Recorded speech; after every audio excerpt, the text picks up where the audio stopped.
The day my daughter slid a glossy brochure across the breakfast table.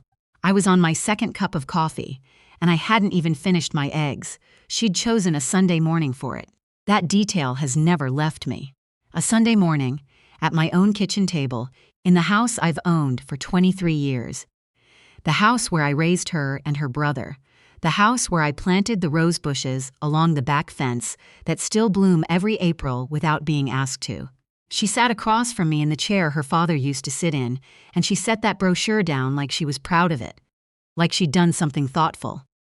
"Mom, just look at it," she said. "It's beautiful. They have a garden. You love gardens."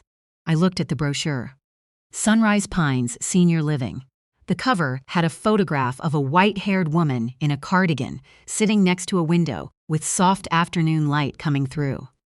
She was smiling in that particular way. People smile when someone is pointing a camera at them and telling them to look happy. There was a cup of tea in front of her. She wasn't doing anything. She was just sitting there, arranged like furniture. I set the brochure down next to my coffee cup. I took a sip. "When did you tour it?" I asked. My daughter, I'll call her Lacey because that's her name, blinked. "Last weekend. We drove out on Saturday. They gave us the full tour." "We," I said. "Mitchell and me." Mitchell is her husband. He's 41 years old and sells commercial real estate and has never, not once in 12 years of marriage, looked me in the eye for longer than it takes to shake a hand. I nodded. I picked up my fork. I ate a bite of eggs. "Mom!" Lacey leaned forward. "You're not even looking at it." I looked at it. "You glanced at it." "Lacey," I said. "I glanced at it the same way you glanced at the utility bills for this house for the last 2 years. She sat back. There it was. The little flinch, the chin pulling in, the look she'd had since she was 9 years old when she knew she was in the wrong but wasn't ready to admit it yet. I recognized it the way you recognize your own handwriting. I should tell you who I am, so this all makes sense. My name is Vera. I'm 67 years old. I spent 31 years as a licensed occupational therapist, mostly in hospital settings, and I retired 4 years ago with a pension, a modest investment account, and both hips intact, which in my profession is considered a personal victory. I have 2 children. Lacey is 38. My son, Christopher, is 42. I have 1 grandchild, Lacey's daughter, who is 3 years old and recently discovered that if she holds her breath long enough, her face turns the color of a beet, which she considers a useful negotiating tool. My husband Gerald passed away 6 years ago, pancreatic cancer, 11 weeks from diagnosis to the end. He was 64 years old and had just bought himself a new fishing rod. After he died, I did what widows do. I grieved. I sold his truck because looking at it in the driveway was making it impossible to sleep. I learned how to manage the finances alone, which Gerald had always done. I got very good at it, actually. I opened my own accounts, consulted with our financial advisor, read 2 books on estate planning, and eventually felt something I hadn't expected to feel so soon after losing him. Competent. I felt competent, and I felt like my life still had shape. I was not, under any definition I am aware of, a woman who needed to be arranged next to a window and pointed at a camera. But I'm getting ahead of myself. That Sunday morning was not the first morning something felt off. It had been building, slowly, the way a storm builds over flat land. You can see the color of the sky changing for a long time before you feel the wind. It had started, I think, about 8 months earlier. Little things. Lacey calling twice a week instead of once, always with questions tucked inside the conversation like they'd just occurred to her. Had I had my eyes checked recently? Was I still driving at night? Didn't I find the house a lot to keep up with? Now that it was just me? I answered all of them honestly. Yes, I'd had my eyes checked. My night vision was fine, and I had a cleaning woman who came every other Thursday and a lawn service in the summers, so the house was not a burden. She never seemed satisfied with my answers. She'd listen, and then she'd say something like, "That's good, Mom. I just want to make sure you're okay," in a tone that implied the jury was still out on that question. Mitchell called me once during this period, which was unusual enough that I wrote the date in my planner. He wanted to know casually, just out of curiosity, what I was planning to do with the house long term. I told him I was planning to live in it. He laughed, a short laugh, and said, of course, and changed the subject. But I sat with that conversation for a while afterward. Mitchell doesn't make casual calls. He makes calculated ones. Then came the family dinner in February. Lacey and Mitchell, Christopher and his wife Paula, my granddaughter making a destruction zone out of her corner of the table. We had pot roast. It was a good dinner, warm and easy, until Christopher cleared his throat after dessert and said, Mom, we've been talking, all of us, and we're a little worried about you being in that house alone. I looked around the table. Everyone was looking at their plates except Lacey, who was looking at me with an expression that wanted to be compassionate and landed somewhere closer to braced. Worried, I said. What part of my situation worries you specifically? Well, Christopher said, it's a big house, and things come up. What if something happened and you needed help? I have a phone, I said. I have neighbors I've known for 15 years. I have Dr. Pamela O.C., who I've seen for primary care since 2009. What would happen is I would call one of those people. That's not what we mean, Lacey said. Then say what you mean, I said pleasantly. Nobody said what they meant. We had coffee. I drove myself home. What I didn't tell them, what I had decided some months earlier not to tell them, was that I already knew. I knew because I found the paperwork. Not all of it, not at first, just enough. It was in October, before the dinner, before the phone calls really started. I'd come to Lacey's house to drop off a birthday gift for my granddaughter, and Lacey wasn't home. Mitchell was, and he let me in and said, Lacey would be back in 20 minutes. Would I like to wait? I said yes. He disappeared somewhere in the back of the house. I sat in the living room, and there, on the coffee table, slightly covered by a magazine but not covered enough, was a folder. The tab on it said, Sunrise Pines, Financial Options. I don't know what made me open it. Instinct, maybe. The same instinct that makes you check a smoke detector when you smell something you can't identify. Inside was a printout of costs, $5,800 a month for a private room, $6,400 for a deluxe suite with a garden view, financial assistance eligibility assessment, and a handwritten note on yellow legal paper in Mitchell's handwriting that said, Mom's house 380 to 410K. Proceeds cover 5 years, need to move by summer. I took a photograph of everything with my phone. Then I closed the folder and put the magazine back exactly as it was. When Mitchell came back into the room, I was looking at a picture frame on the bookshelf, a photo of Lacey and Mitchell from their honeymoon. Beautiful trip, I said. Yeah, he said. Amalfi Coast. Lacey got home 18 minutes later.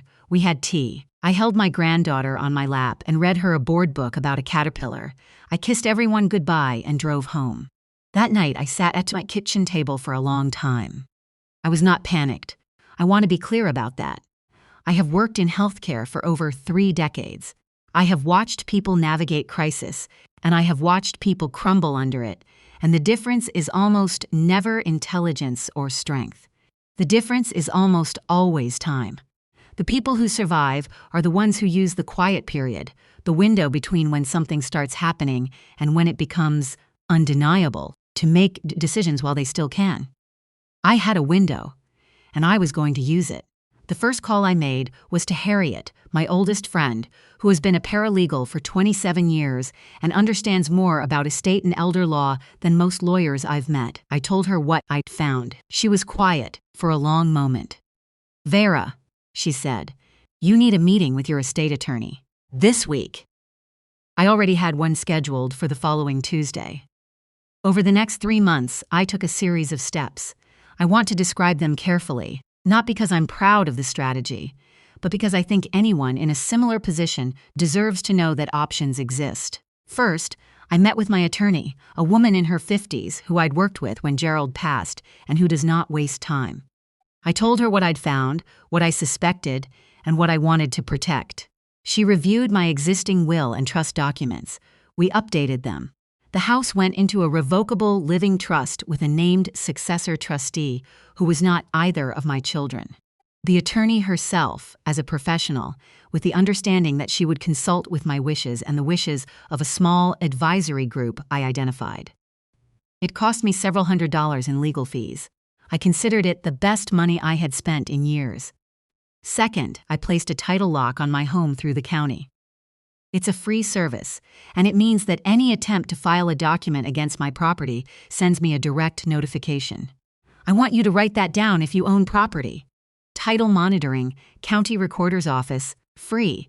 I learned about it from a former patient who had survived a deed fraud attempt. I had never thought I'd need it. I was wrong to assume. Third, I had a comprehensive cognitive and physical evaluation done by my physician and a referred neurologist. Not because I believed anything was wrong with me, but because I wanted documentation.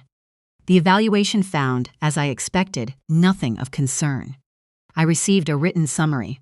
I kept a copy in my home safe and gave a copy to my attorney.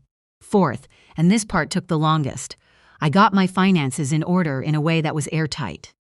I consolidated accounts, updated beneficiary designations on everything, my retirement accounts, my life insurance policy, and moved my primary banking relationship to a credit union where I had a longer standing relationship and where I'd flagged. With a manager I knew personally that I was a sole account holder and that any third-party inquiries about my accounts should be directed to me directly. I did all of this quietly. I smiled at Thanksgiving. I sent Lacey a birthday card in December with a check for a nice amount because she was still my daughter, and I hadn't yet decided what I wanted to do about that. Christopher called in January, and I told him I'd been feeling great, taking a watercolor class on Wednesday mornings, which was true. I had not yet decided what to do about Christopher either. I was waiting. I was waiting to see how far they were going to take it. The brochure on the Sunday morning in March was my answer. After she put it on the table, Lacey talked for a while. She had prepared what she wanted to say, and she said it. The area was changing for seniors. The house required maintenance. She worried about me being isolated. She'd talked to Christopher, and he agreed. They wanted to be responsible children. They wanted to do right by me. Sunrise Pines had a dining room with made-from-scratch meals and a certified activities director and a nurse on staff 24 hours. I listened to all of it. I drank my coffee. I set my cup down. How much does a suite at Sunrise Pines cost? I asked. Lacey hesitated. Around $6,000 a month. But Mom, the house would cover it, I said. Yes, I know. I saw the note Mitchell wrote on the yellow legal paper. The kitchen went very quiet. Lacey's face did something complicated. What? On the coffee table, I said. In October. The folder with the Sunrise Pines financials. Mitchell's math in the margin. About my house covering 5 years. She opened her mouth, closed it. I took pictures, I said. I have them saved in 3 places. Mom, I'm not finished. I kept my voice even. Not cold, even. There's a difference, and I knew which one I wanted. I want to tell you some things, and I'd like you to listen the way I just listened to you. Can you do that for me? She nodded. She looked like she was about 22 years old suddenly. Like she was sitting in this kitchen waiting for me to tell her something she didn't want to hear. The house, I said, is in a trust. My attorney set it up in November. There is no mechanism by which it can be sold to fund anything without my explicit written consent and the approval of my trustee, who is not you or your brother. I also have a title lock on the property, which means that any paperwork filed against it sends me an alert immediately. Lacey's hands were flat on the table in front of her. I had a full cognitive and physical evaluation in December. Written documentation from 2 physicians. I am, as of December 12th, in excellent health and of sound mind. That documentation exists, and it matters, because it means that any future claim that I was not capable of making my own decisions at this time would be directly contradicted by medical record. I paused. I let that land. I have also updated my beneficiary designations, my will, and my retirement account documents. Those changes were made while I was fully documented as competent. They will hold. Lacey made a sound that wasn't quite a word. I'm not telling you this to punish you, I said, and I meant it. I'm telling you because you are my daughter, and I think somewhere in whatever happened here, you convinced yourself this was about taking care of me. I want you to understand that it was not. It was about Mitchell's financial problems, which I am aware of, and which are not my responsibility to solve by giving up my home and the life I have built. That got a reaction. Her eyes went sharp. How did you? Mitchell refinanced his commercial property twice in 18 months, I said. His business partner bought him out in December at a loss. These are not private facts, Lacey. They are matters of public record for anyone paying attention. I had been paying attention. I stood up and I poured myself the last of the coffee. I asked her if she wanted a cup. She said no. I sat back down. Here's what I want to say to you as your mother. I set my hands on the table. I am not tired. I am not confused. I am not lonely in a way that an activities director is going to fix. I wake up every morning in a house I love, in a neighborhood where people know my name, and I have a full life. I am not ready to hand that life over to anyone, and I am not going to. Lacey looked out the window. Her jaw was tight. She was either about to cry or about to argue, and I waited to see which it would be. She cried. Not dramatically. Just quietly, the way she used to cry when she was a teenager and knew she'd done something that couldn't be undone. I gave her the time. I didn't want to hurt you, she finally said. I know that's true, I told her. I also know it doesn't change what you did. We sat there for a while. The kitchen was quiet except for the refrigerator hum and the sound of the wind in the rose bushes. Later, about 2 weeks after that Sunday morning, I had a separate conversation with Christopher. It was harder in some ways. My son had not been the architect of what happened, but he had signed on to it, and I needed him to understand the cost of that. We sat in my living room, and I told him what I'd told Lacey, and I told him that what hurt me most was not Mitchell's financial maneuvering or even Lacey's willingness to go along with it. What hurt me most was Christopher's phone call in February, where he sat at my table and spoke to me like I was already gone from my own life. I'm still here, I told him. I will be here for a while, and I need you to decide what kind of relationship you want with me while I am. He was quiet for a long time, and then he said, Mom, I think I was scared. Scared of what? Of losing you, he said. The way we lost Dad. And I think Lacey got in my ear, and I went with it instead of thinking. Fear is not a plan, I told him. No, he said. It's not. I don't know yet what Christopher and I are going to become on the other side of this. We're finding out. Some weeks are better than others. He calls more now, real calls, and we talk about actual things. His job, my watercolor class, a trip I'm taking to see an old friend in Vermont in June. We don't talk around each other the way we were starting to do. With Lacey, it's slower. She and Mitchell are in couples counseling, which I did not expect, and which I consider a better use of their energy than Sunrise Pines brochures. She calls on Sundays sometimes. We talk. We're careful with each other in a way we weren't before, and I don't know yet if careful is a step towards something or a permanent condition. I'm willing to find out. Mitchell has not called me. I have not called Mitchell. That particular silence suits us both. What I want to say to anyone who is where I was 8 months ago. Feeling the ground shift under you, noticing the questions inside the questions, wondering if you're imagining things. Is this? You are probably not imagining things.